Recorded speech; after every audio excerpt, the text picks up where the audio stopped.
Okay, it looks like we went up to 33. See what I'm talking about? I see. They're probably people who have origins in the Southern Hemisphere. We do things a little differently when it comes to time.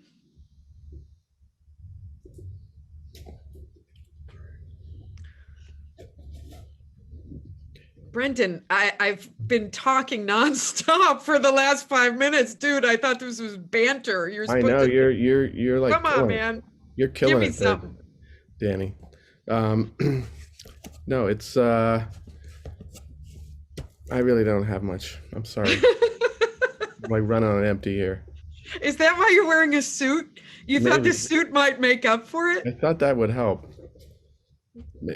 So maybe I should go. Maybe I should go back to this guy then. He might be more chatty. Okay, Brendan, you have someone in the chat addressing you, Amy. Oh yeah. Uh, sort of Oh, honoring sorry about that. Came her on. friend and your friend. Yes. Oh.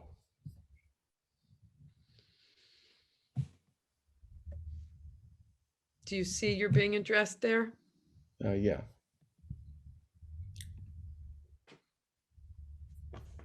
Yes. I know many stories of him from you, Amy.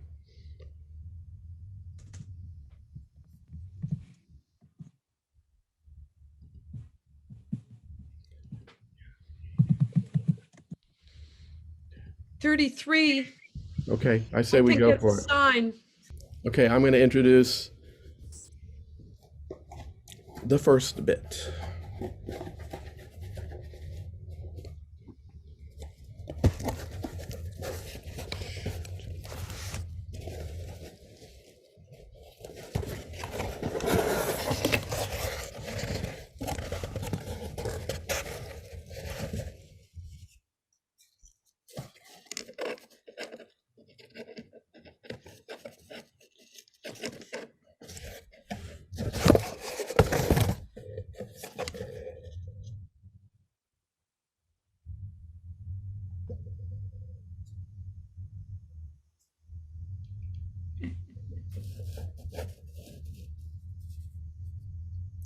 This is Andy's apartment that he's leaving, so it's a farewell.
I am thee.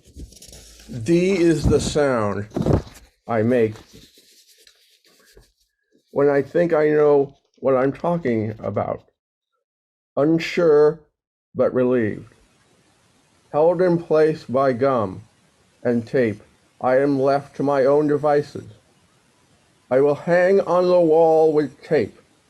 I'm sure I will see the writing will tell me things. This is not the writing on the wall type writing. Oh, it beats. It beats. But I knew murder and the guns that slayed me. Held high like a dog in the backyard. Highest esteem and me. I am the lost finder of you. I am a folder stuffed with papers not remorseful. Good garden is a gift to behold. Sand in the market boat that floats for res days of days. Could the magic moment lapse and the darkness take hold? I've seen the skin and bones behold, walking and thinking in my main regard for the appropriate. Are the arms outstretched to catch or to fail? I will hold my own against good 7-sentence tomes. Flickering lights unwavering in vision against vision. Placate me, I am evil. Placate me, I am sauce for your French fries. Peaceful days await, and we will live against the sandwiches in the way of progress. The moon that shines over the places of good deeds and shines on a car wreck. Motors away as we live for those days. You know those days. Science holds the future, and furniture shines in the sky as a light.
stand right, falling, all seen and unconscious, ride, roll, or roll over, into the sunset, like the forest.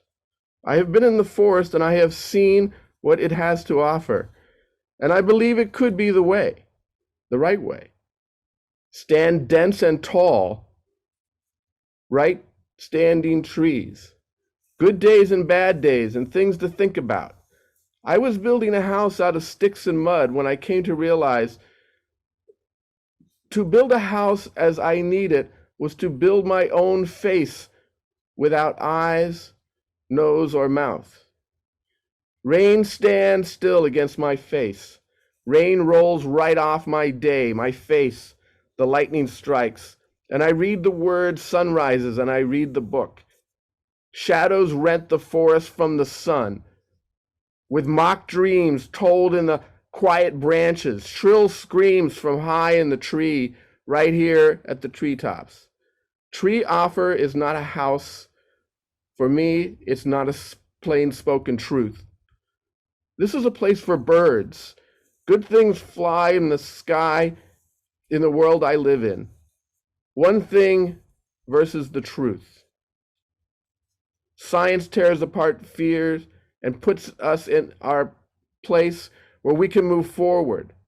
Fell down the stairs once, and I lived to tell about it. Saw the sky from the downside, also lived. Believed in ancient aliens once, that passed.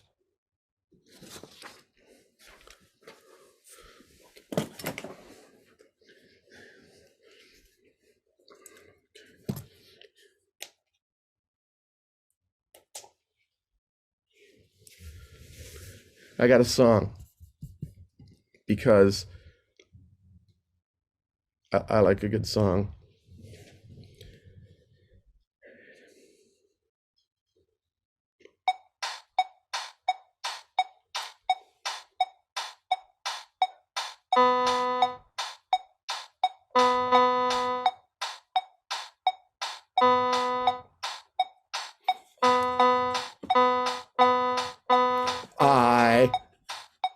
I am fine.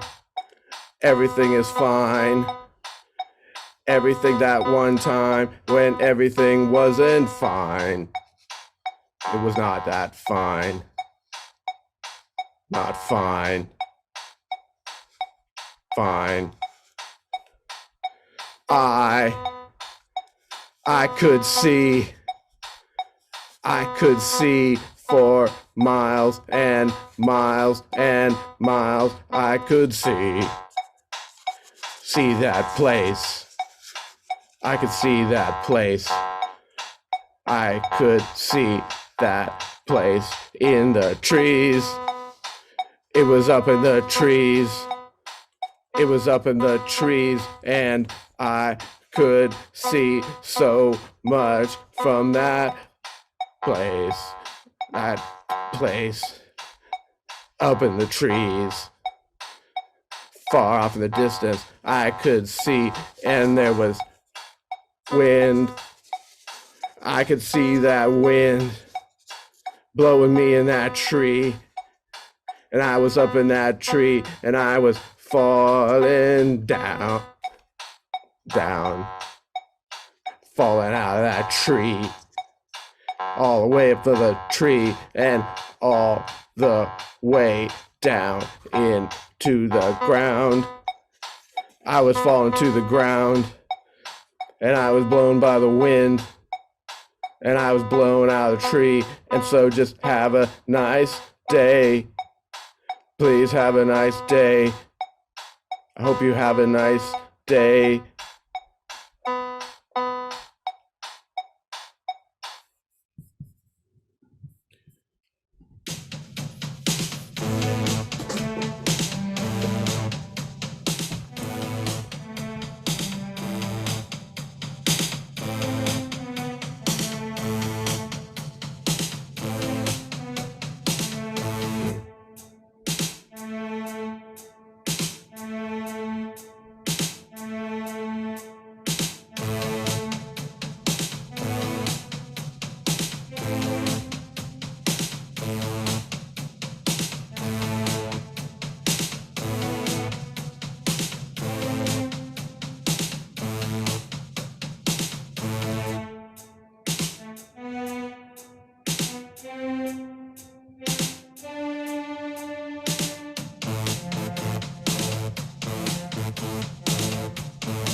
I fell into a dream. And the dream was not real. And I could see deep inside, and I knew what I was feeling, but I fell sideways through the world, inside. Create something, the magic inside, the words, what they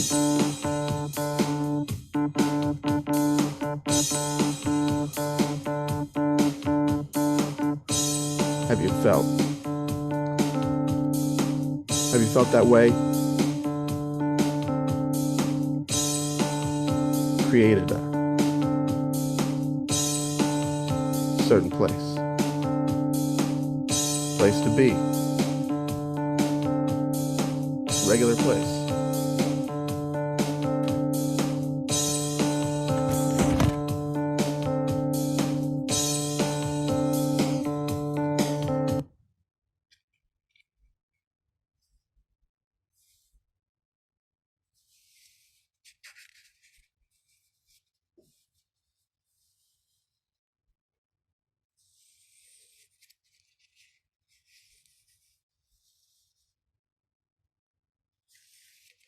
Thanks.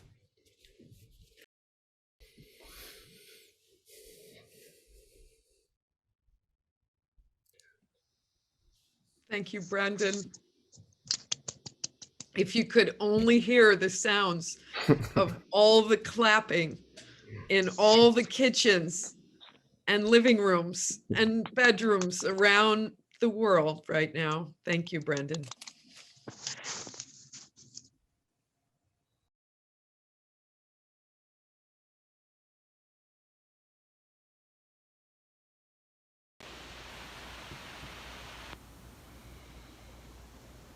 I dreamt that it was night, and I was lying in my bed. My bed stood with its foot towards the window. In front of the window, there was a row of old walnut trees. I know it was winter when I had the dream, and nighttime. Suddenly, the window opened of its own accord, and I was terrified to see that some white wolves were sitting on the big walnut tree in front of the window. There were 6 or 7 of them. The wolves were quite white and looked more like foxes or sheepdogs, for they had big tails like foxes, and they had their ears pricked like dogs when they pay attention to something. In great terror, evidently of being eaten by the wolves, I screamed and woke up. My nurse hurried to my bed to see what happened to me. It took quite a long while before I was convinced that it had only been a dream. I had had such a clear and lifelike picture of the window opening and the wolves sitting on the tree. At last I grew quieter, felt as though I had escaped from some danger, and went to sleep again.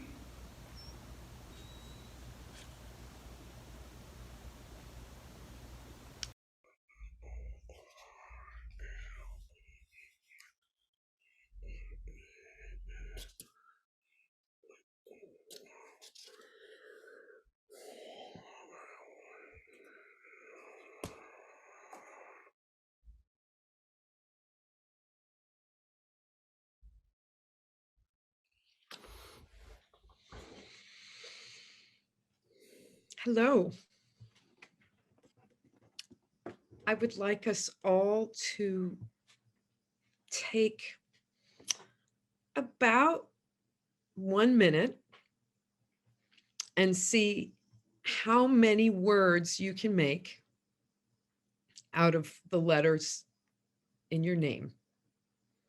Try just with your first name, but some of us have really short first names. So if you have a really short first name, you can use your last name too. But are you ready? On your marks, get set, go.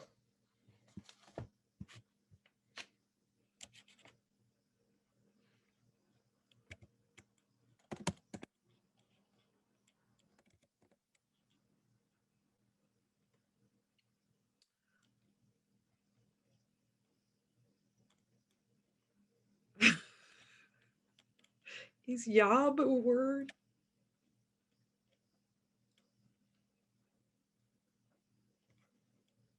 Okay, 30 seconds. Some of you might want to get kind of rolling here.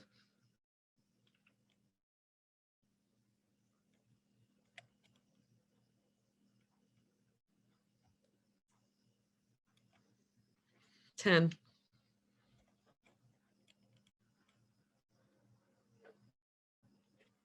5.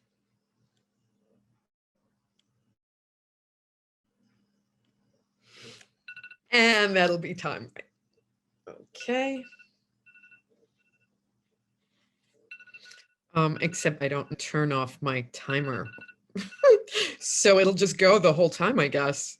All right, so I am going to share my screen, and a lot of you may have already seen this when it happened in the news, but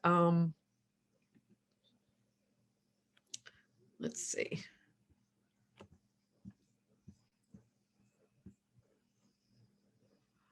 Oh, that's the wrong one. So that's important too, but what I really need to share is, did you guys see it when they moved the mummies? They had a big parade. They had a big parade in Cairo. Let's see if we can get this one going. They had a big parade in Cairo where they moved the mummies. It was like a whole thing from one museum to another, I believe. And so they had, here's some pictures of it. They decorated a vehicle, a car for each mummy. And they had the name on the back and kind of went through downtown Cairo with the mummies. So, I guess they just decided that they didn't like the museum that they had them in. And so they decided to change. I guess they regretted their initial decision. Maybe there was some regret there. And that was possibly responsible for that change of heart where they had to transport the mummies across town. So, regret is a strange thing. It's like a little clamp on your solar plexus. It must serve some function, I guess, to help us not make the same mistakes again, or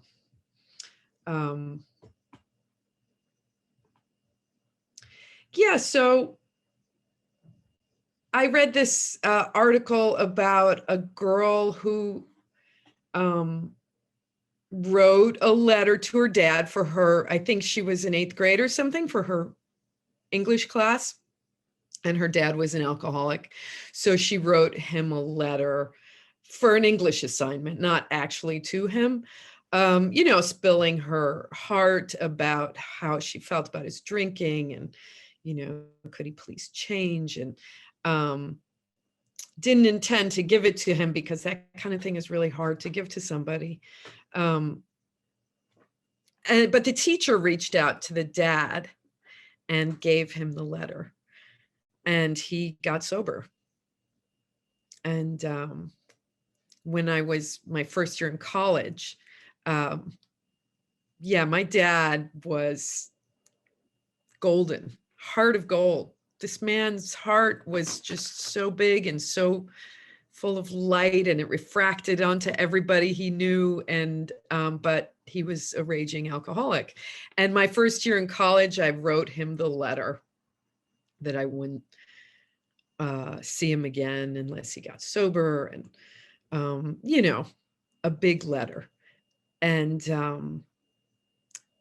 I called my mom a couple days later and told her to intercept it because it was just too much. It was just like too hard.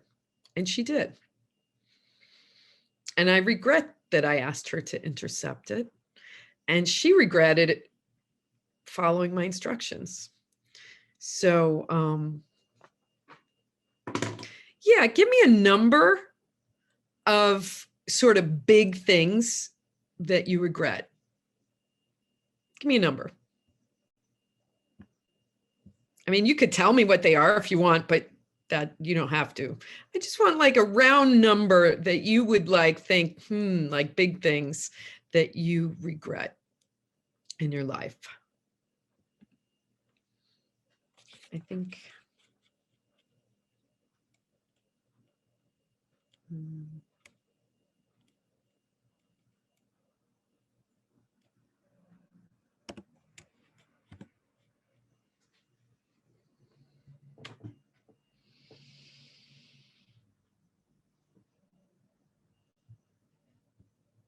Like, you know, like Daulton says, how big? I don't know, man. I told you kind of a big one, like not like, oh, I should have gotten the other pizza, but something that you think would have probably changed the course of your life, if not enhanced it a lot, if something.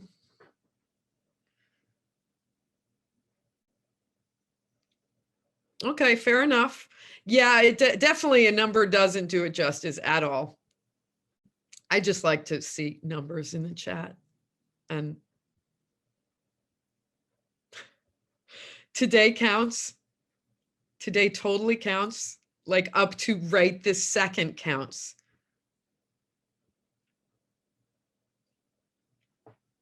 All right, so do you think that, okay, numbers still coming in. Yeah, it was you got to think about this one.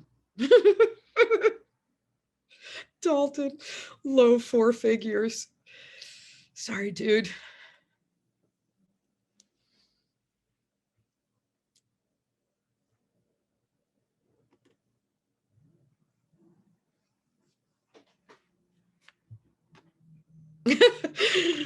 All right, Robert, that's Metrick. That's 3 moments better than none.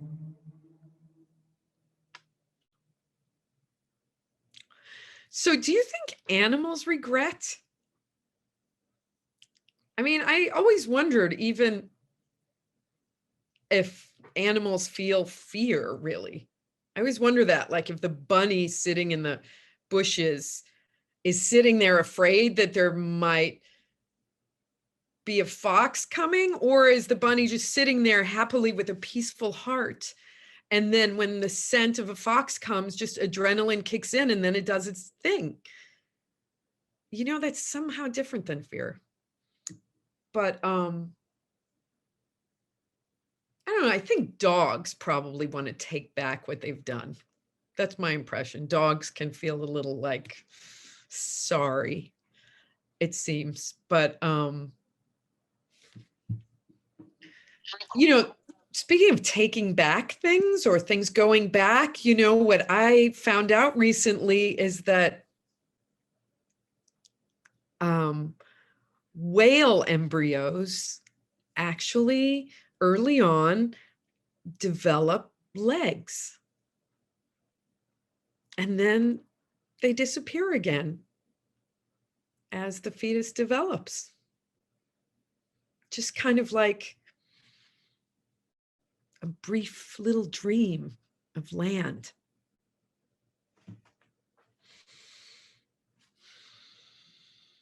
So in 1986, there was a gentleman who was lying in a hospital bed near death and in Anchorage, Alaska. And he was from a tribe, an indigenous tribe far north in Alaska. And just when he felt like he was about to pass away, he had a dream of a baby whale. And it wasn't just a dream of a baby whale. He actually felt a harpoon go into him as the baby whale. And he looked up and he saw the faces of the men in the boat, including the face of his own son and other relatives, as they harpooned this baby whale.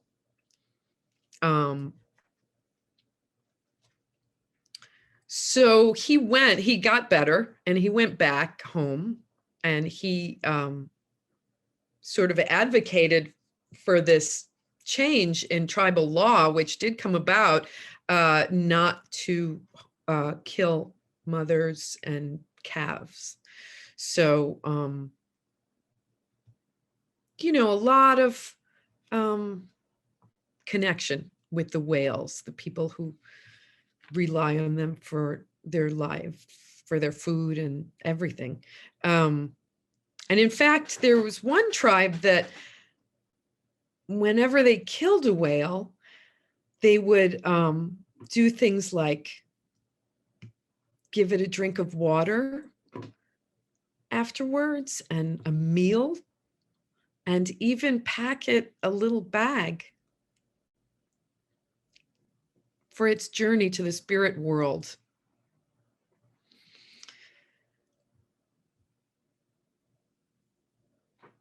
I wonder what would be in the whale's bag for its journey to the spirit world. I was teaching a social studies class a couple of years ago, and you know, the kids always really enjoy learning about ancient Egypt, and many of them are Egyptian, and where I teach. And I learned something I don't think I ever knew, which was that, you know, after death, your heart, according to ancient Egyptian sort of policy, your heart was weighed against the feather of truth. Like your actual heart from your body was weighed against the feather of truth to see if you could move on.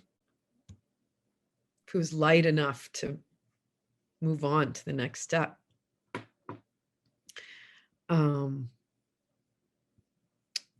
I would like to try something. Mariam, I may have to be the host for this. I'm not sure, but I'm going to try something for those of you who are able to do so.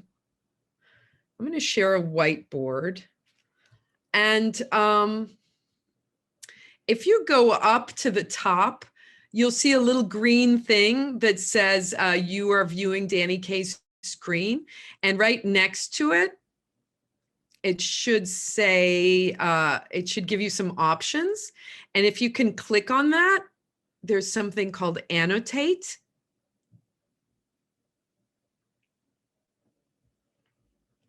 So if you can do that, that means we can draw together. So there's Mariam. Excellent. Excellent. So you have all kinds of drawing tools up here. Text gives you a box. You can also erase and clear, and you can choose your colors. So what we're drawing, although I see you're jumping right in, what we're drawing together, what I'd like you to draw is, what do you think your heart would be the same weight as? Maybe it's a feather. Maybe you think you're going right through. Maybe it's a bowling ball. What do you think your heart would be the same weight as? What kind of object, like around approximate weight?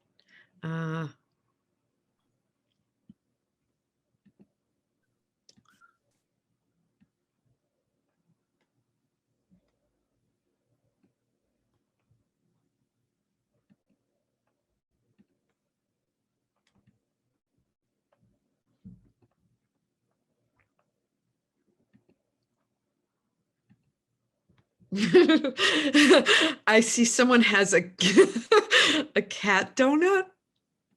I think that's a good thing to weigh your heart against in the afterlife.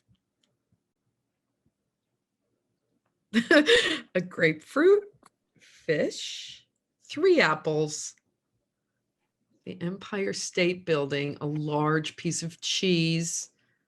There's the feather. Somebody's going through with the feather. A sandwich.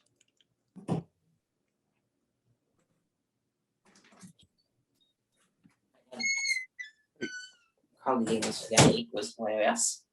They got tails in the spaghetti. Yeah. They both ate it up. Let's enjoy. A cake. A swimming pool.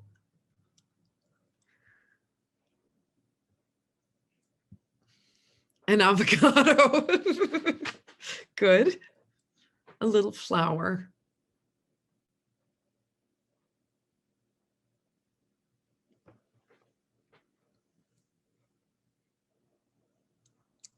A white background.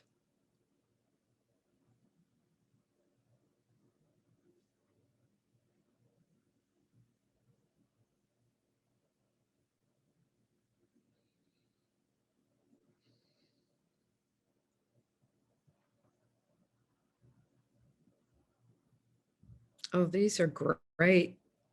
I'm going to just give you about maybe, I don't know, 20 more seconds. Although it would be fun to do this for much longer.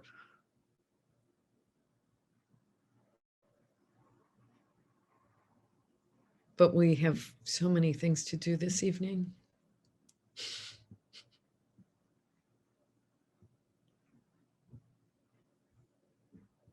Actually, we don't. I was just kind of trying to make it sound important.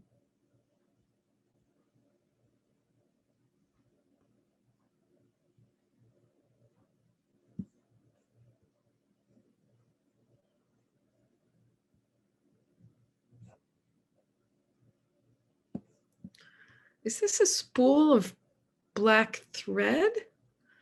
That's an interesting thing. Maybe I have it wrong. Ink. No, it's ink.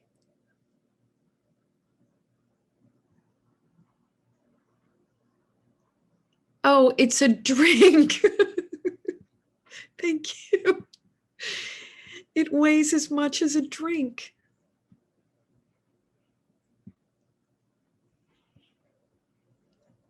I can see I'm really not going to be able to stop you. French fries.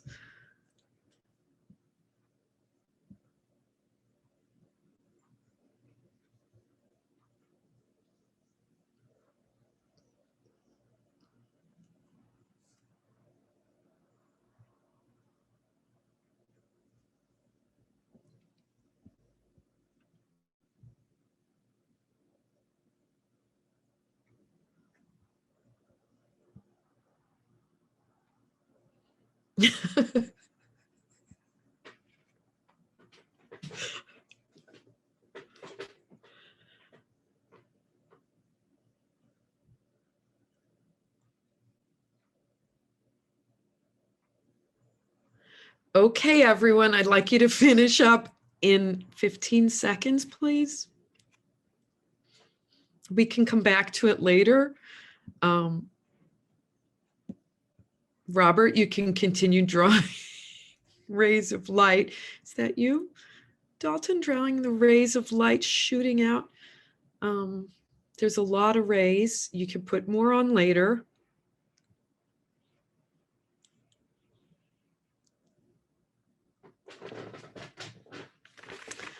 Right. Okay. Finish up your last strokes there of genius. And in 5, 4, 3, 2, 1. Oh.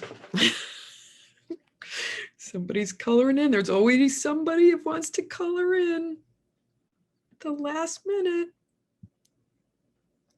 All right, I'm going to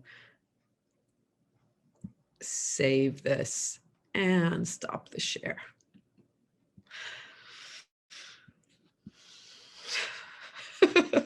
Yes, we should make it into an NFT. All right, so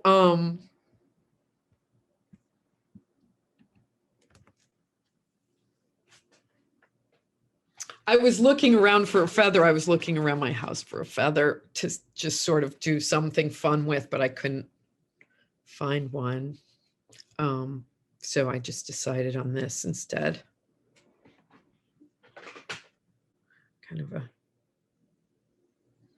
I mean, it's heavy, but at least it's kind of complex and lovely.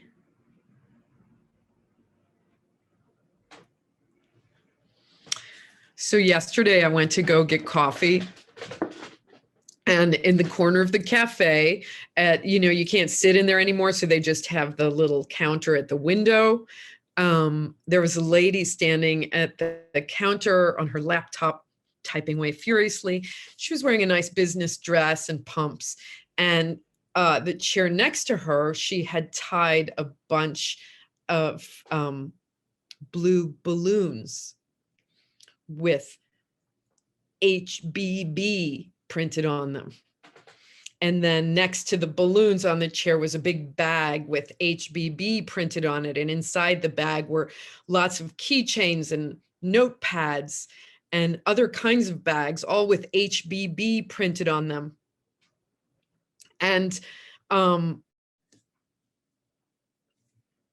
it was meant to be festive. The balloons looked a little sinister to me, to be honest, but it was, she was feeling good. She was feeling her sort of in her power, right? She was like probably emailing people to be at this event where they were going to give away these things in order to try to sell things that weren't really things. But people want to feel important. It's natural, of course, some kind of personal power and accomplishment and things. And it's somehow come now, though, to selling things that aren't really things by giving people things that have letters on them to make them buy things that aren't really the things. And it all refers to things that aren't here, that aren't real, and that aren't now.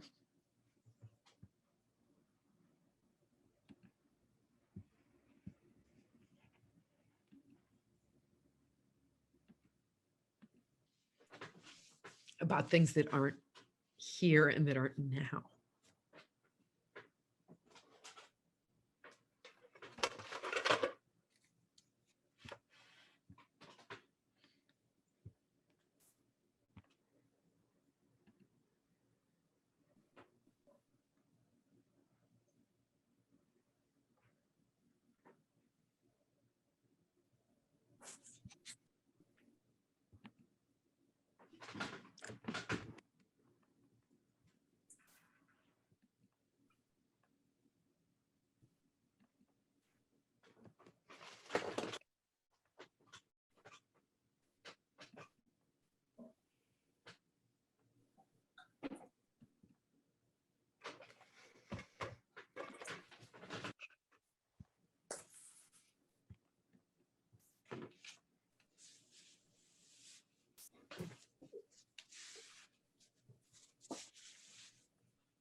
What's that?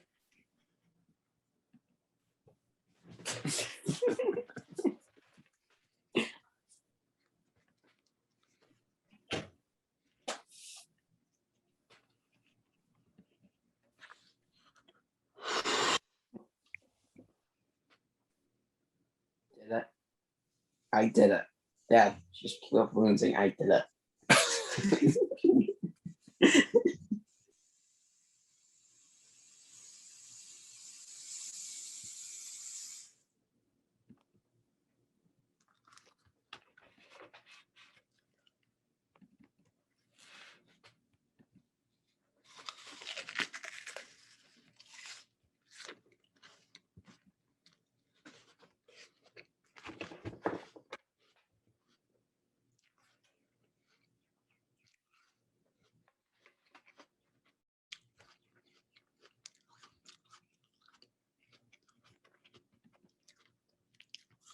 Okay.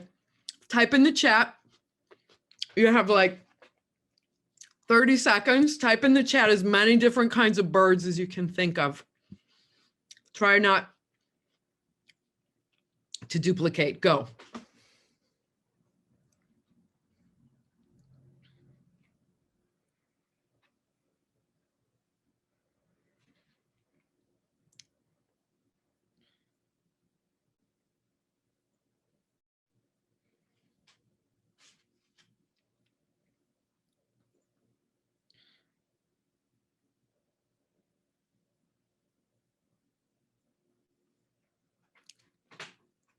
Okay, you have about 15 seconds.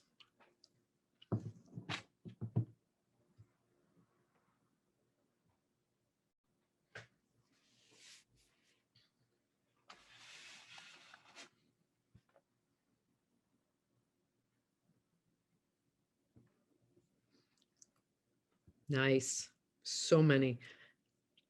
5, 4, 3, 2, 1.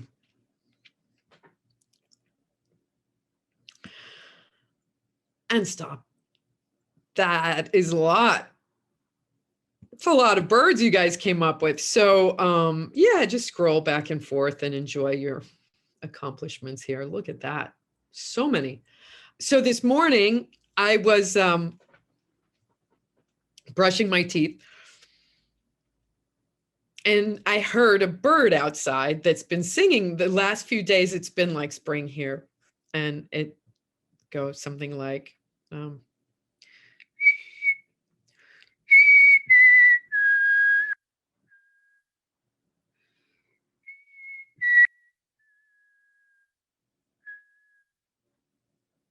and I thought to myself, oh, I got to remember to look that up. I got to remember to look that up. And then I thought in quick succession, I got to remember to clean that mirror. I got to remember to get Q-tips, and I got to remember to cut my toenails. Oh yeah, and I got to remember to call the doctor about my sore toe joint.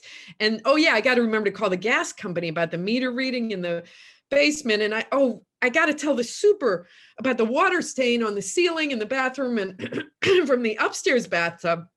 And I got to remember to put the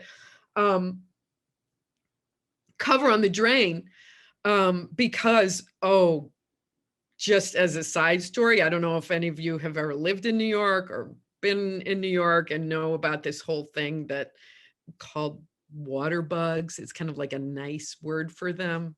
But what they are is they're cockroaches that are like this big and they fly and they're really something. So I think I have anyways, we had one. We get like maybe one a year. And it's always terrifying. And I usually am able to sort of like, I can't kill them anymore. Number one, because of my sort of like, desire not to kill any living creatures. But number two, because when you kill them, it's like, there's like guts. I mean, it's like, it's big. It's not just an easy bug. So I have this whole thing worked out where I put a container over them and then I slip the cardboard under the container. And then I've already opened the kitchen window and then I run to the kitchen and like throw them out. And sometimes you can hear them. They're pretty heavy. And anyways, this time I couldn't do it. I went at him and he kind of flew towards me, which is really terrifying because it makes this fluttery thing. And it is, after all, a giant cockroach fluttering. Anyways, and he ran in the kitchen. Great. So my son, who also loves all living creatures, but he's been going through this anti-bug thing for maybe the last 2 years or so, like to an extreme. And okay, so he refused to even sleep in the apartment with this guy in the kitchen. So we devised a whole, I don't know, maybe you can sort of see it. We have a curtain and some moving boxes and we taped them up. really good with packing tape, and I made like a little makeshift door that kind of opens and closes that I have to duck. So, and we named him Chad, just to feel a little more personal connection. And Rafi, my son, looked up how long they live, and he got to like 162 days or something, which is, and I haven't seen him since. Oh, I saw him once under the dish rack, but then he was getting really slow. So I'm thinking he was probably pretty approaching old age anyways. But so now Chad is living his life in this apartment on his own. We don't see him. We're living our lives. He's living his life. It's like a whole separate world. He's living his life. He's probably looking for food and doing his things during the day, or maybe he sleeps during the day and he does his things at night. And I don't know. He probably doesn't have any regrets, I don't think. Anyways, that all came because I was telling you about the gotta remember to do this, gotta remember to do that thing that goes on basically all day. And so many things. And, you know, as it's going, like, gotta remember. And yes, I write lists and do all those things, but still it's kind of like there's a lot. And underneath it all is this kind of just like very quiet, humble, deep desire to just go sit under a tree and look at the clouds. Like, that's it. That's it. That's all I want. And no, I'm not really being romantic. I mean, that's really all I want. And that's my power place, right? And towards that end, I've been looking for the last couple years, maybe, but mostly the last year, for a little cabin somewhere in nature, somewhere in the woods or something. But you must know that it's like real estate pandemonium, and houses go on the market in the morning and they're like gone by the afternoon, and they're getting 80 cash offers, and it's like totally crazy, at least on the East Coast, probably West Coast too, but like it is just something that I've never participated in, something I never wanted to participate in, something that I find so crazy and weird. Not that people want a house, of course, but just the way that it's like almost fetishized. And I just was thinking, so now that this like kind of basic human quest to sit under a tree and look at the clouds and have it be peaceful and only hear natural sounds, and then go in and make a cup of tea, is like a luxury item. It's like a must-have luxury item. And, you know, obviously tied to material wealth.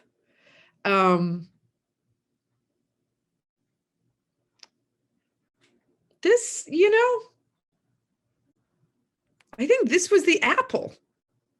I think this was Adam and Eve's apple. This eating of the material world. And boy, I bet they regret it.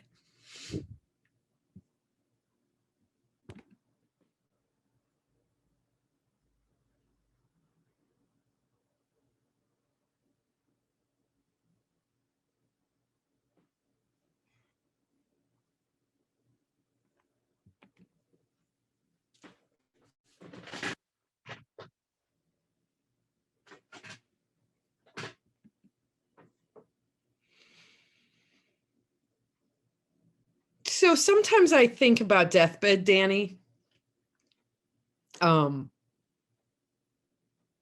Sometimes I just try to tune in and listen to what messages she might have for me.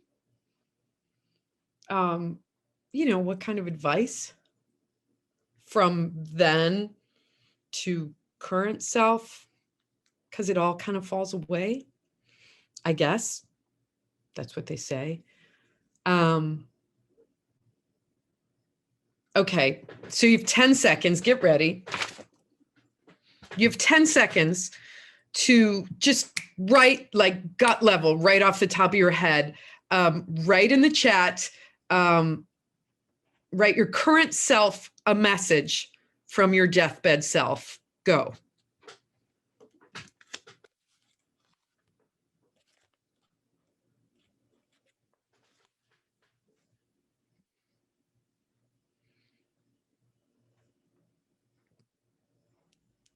I'm giving you more than 10 seconds.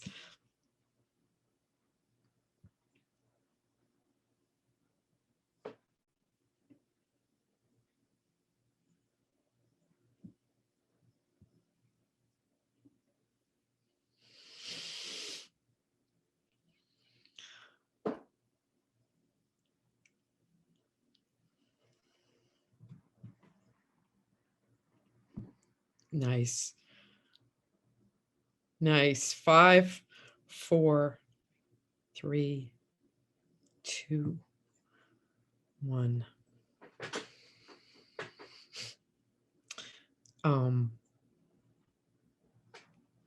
So there is an epitaph. It's called the Epitaph of Seculos. And it was from the 1st or 2nd century. And it's the first full remaining musical composition. And it was an epitaph. Also, I forgot to tell you that just kind of parenthetically, that I also read recently that I don't know how they did this study, but studies showed that bird song leads to happiness more than material wealth. Hearing bird song leads to happiness more than material wealth. Again, I don't know how they did that study. So anyways, it's a song, this epitaph. And it goes a little something like this. And I'll be trying to tell you, it's in ancient Greek, and I'll be trying to give you the translation as we go.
Now I'm finished.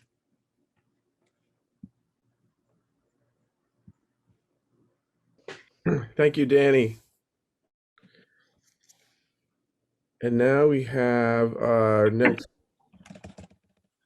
performer.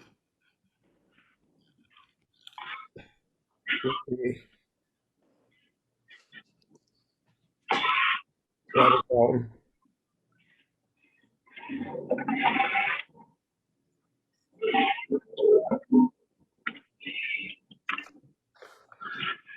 Sorry about that, Dani. No problem. I was caught in traffic a little bit, and I really didn't. I couldn't see you, and I didn't know if you were done. I really enjoyed that. I don't know if I ever told you about the birth of my youngest daughter. So, all right. So, my wife says she's having a baby, right? We got to go to the hospital. Okay, fine. The hospital though is across the bay, so in Palo Alto. So, hop in the car. Everybody hops in the car. Drive across the bay. Takes about 30 minutes. And we get there. The nurses put her on the table. There's about 5 nurses there. They all look very young. We found out later most of them were sort of interns, but the doctor wasn't there yet. So we're waiting for the doctor, and my wife is on the table, and I can hear the nurses. I'm sitting in the room with my wife, but I can still hear the nurses, and I can see what they're up to. And I don't know. They don't think she's having a baby. They just don't think she's having a baby. They're kind of disdainful, and sort of giggling at her a little bit. They seem a little mean to me. Okay, but the main point is they didn't think there was a baby coming. So here comes the doctor. The doctor walks in the door. And swear to God, he looks like the reincarnation of Klaus Maria Brandauer, the guy who played Mephisto. Do you remember that guy? He looks just like him. He's like insanely handsome, in other words. And the nurses are just, the nurses are just like drawn to him, and they run over and see if he needs anything. He's smiling, taking it really casual. He's very good. Hang on just a sec. So he walks in the room. He lifts the towel or whatever it is, and he's checking under there. And he's sort of stroking his chin and chatting with the nurses who are just enamored of this guy. He walks away for a minute, and the nurses are sort of lined up at the back of the room. And my wife's legs are like spread, and the nurses are like basically watching between her spread legs where the doctor works. Okay. All of a sudden, and I do mean suddenly, her water broke. Okay. Now you got to understand. Okay. So, preface: my wife had a condition. It's called preeclampsia. Okay, and it involves like, I don't know. I'm not a doctor. It involves like a significant rise in blood pressure or just pressure generally. But I'll tell you, when my wife's, Daniela was her name, when my wife's water broke, it sprayed the back of that room and just covered all those 5 nurses that were standing in the back of the room. And I got to pull over for a second here. Hang on. Okay, still with me. So when her water broke, there was this toe. It was like the nurses were lined up against the back of the wall and sort of paying attention to Klaus Maria where they were, and this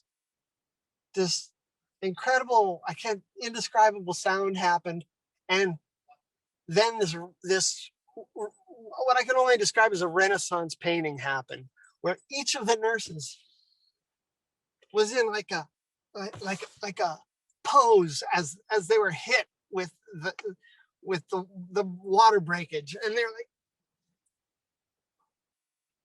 and like grasping, like something you'd see in like some I don't know, Northern Italian or Northern European Renaissance painting of genre painting. I don't know what. Okay, but it just seared itself onto my retina and into my mind, this vision of the nurses. Well, so as if that wasn't enough of a signal, here comes the doctor again. And did I mention he was like German? He's Swiss, I think. He walks in. He sort of makes a quick glance at the writhing mass of nurses. Oh, look, cats. And then, oh, we gotta stop for a second because I gotta see these cats. Hold on. Oh, yeah. Sorry.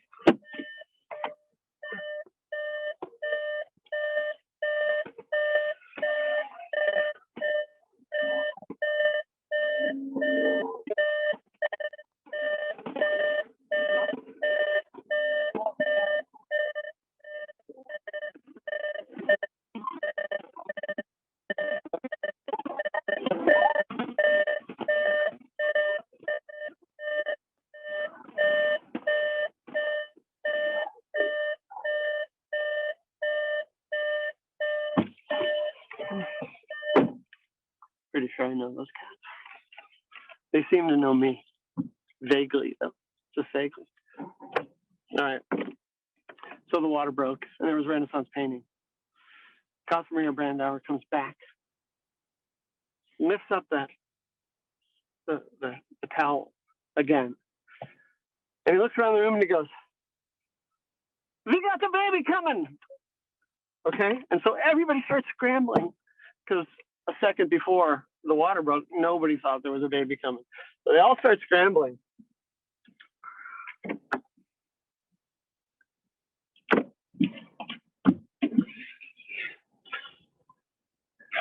Buckle up for safety. They all start scrambling. And apparently, there was so much pressure in my wife's system, or whatever was happening with the pregnancy, that when my daughter, his name's Sunshine, when my daughter was birthed, she was, and I was sitting literally like 10 feet away, 8 feet away in the same room to one side. When she was birthed, her little body described an arc through the air. I could see it. It went, it wasn't a big arc or anything, but it was like a couple feet. And I saw it, like the rainbow of the arc was described before my eyes. And the actual unraveling of the umbilicus made a sound. The sound that for the life of me sounded like it was unspiraling behind her, like a trail. Well, I thought that was pretty remarkable at the time, but it was followed up by this move. There was a move that the doctor made. When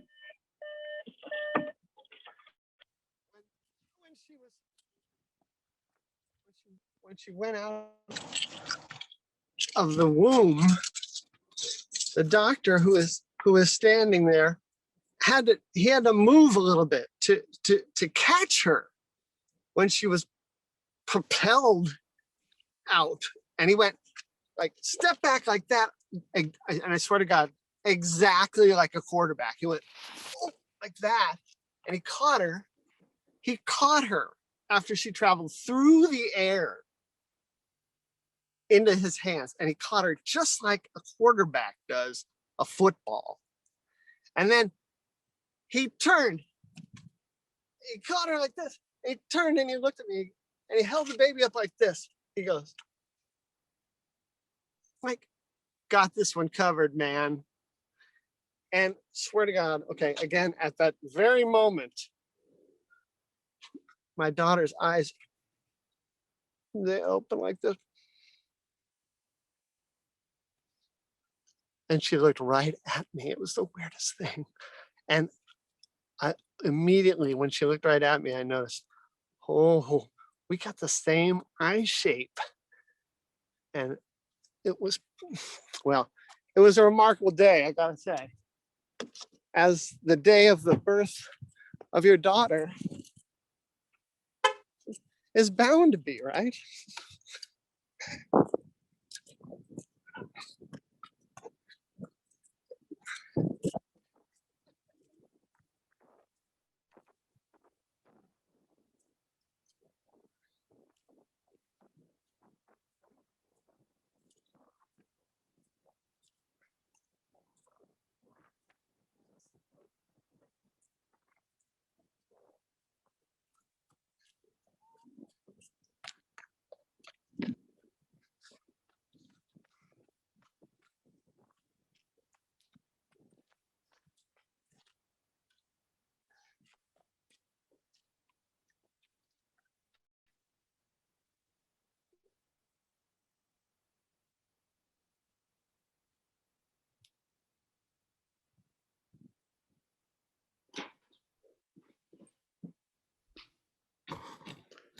And now, a film from Robert Metrick.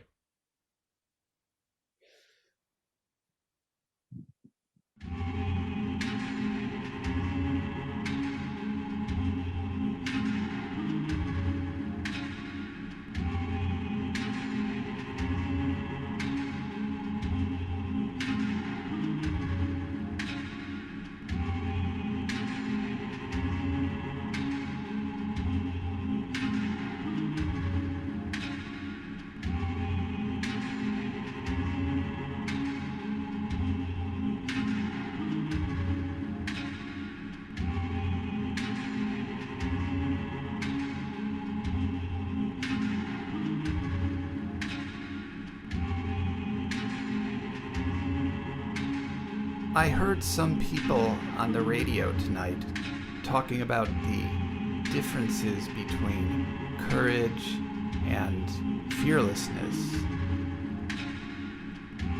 Since I was only half listening while trying to make my way home from Barcelona to Aurora by way of Quebec, I could only make out little fragments of their conversation here and there. Apparently, this was one of those Canadian public radio talk shows.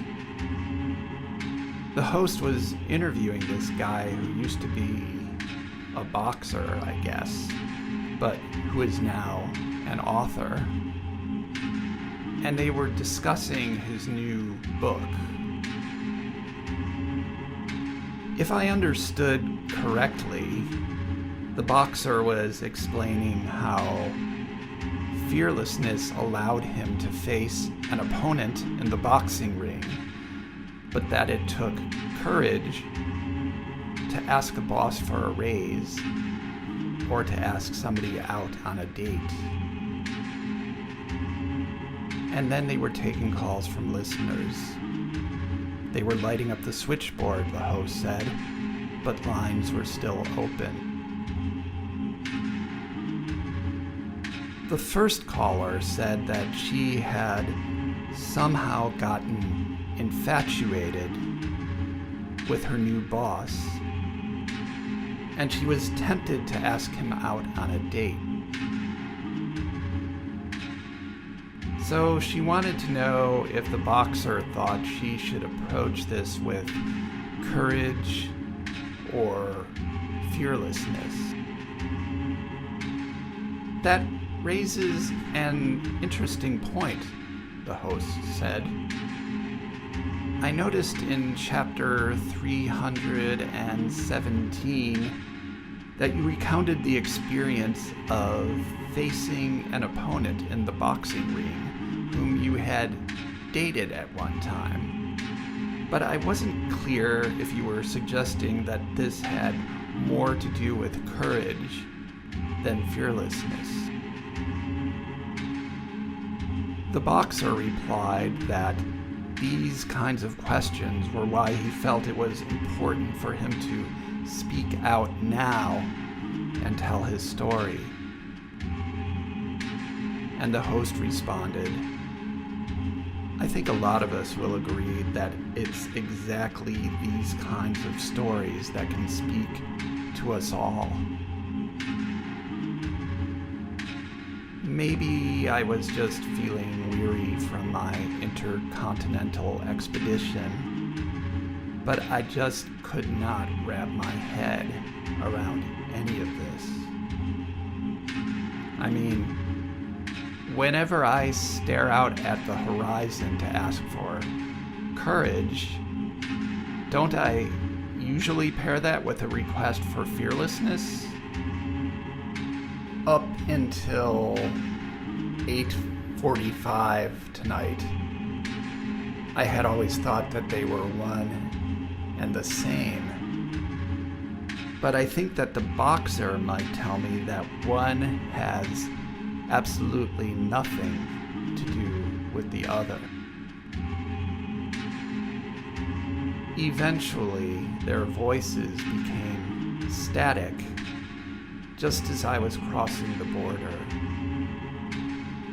But a distant station slowly faded in.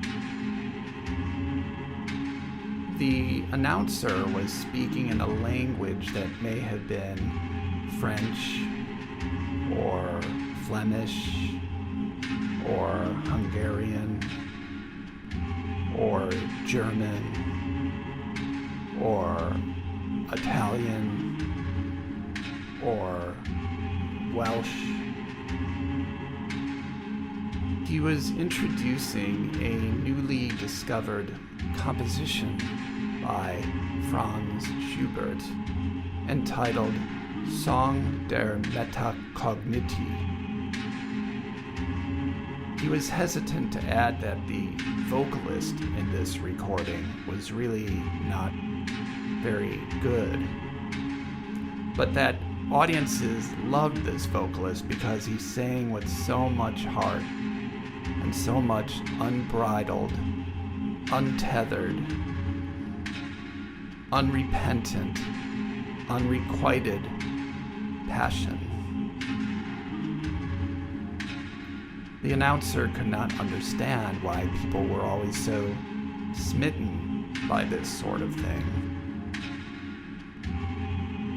The recording was rather poor, and even I could tell that the vocalist was having a hard time projecting above the accompaniment.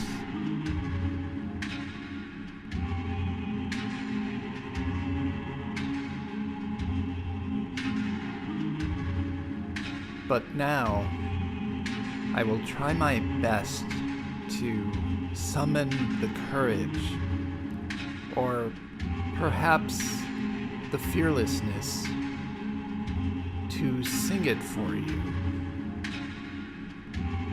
Now.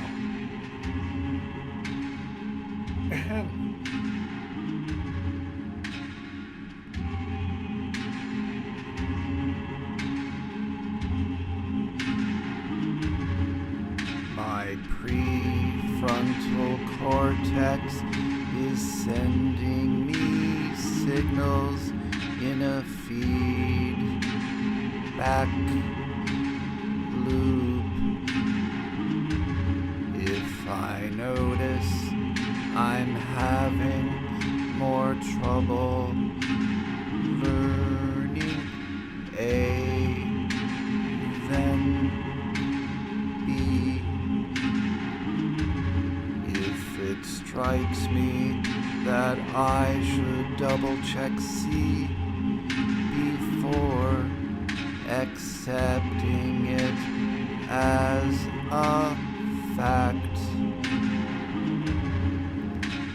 why do I make judgments about the strength of my own memories and then use those judgments to guide my behavior?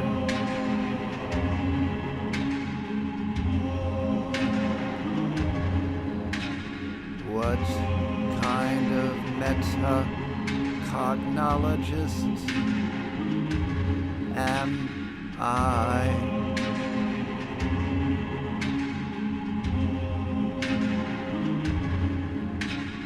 What kind of meta-cognologist am I?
All right, thank you. That was a really fun show. I hope everyone enjoyed themselves. If you'd like to stick around and chat, that would be great. And I appreciate everyone coming out in the cold, bitter world. Oh no, we're all just staying at home. But thank you anyway, and great to see a lot of the familiar names in the participant list and in the chat. But that's it. And we'll probably be doing this again. You can check out the website, or I send out some emails when the next show is happening. And that's it. Thank you. Thank you, everyone. So if you want to go to the gallery view, and we could just tear it up there. Say hello. If you've got anything.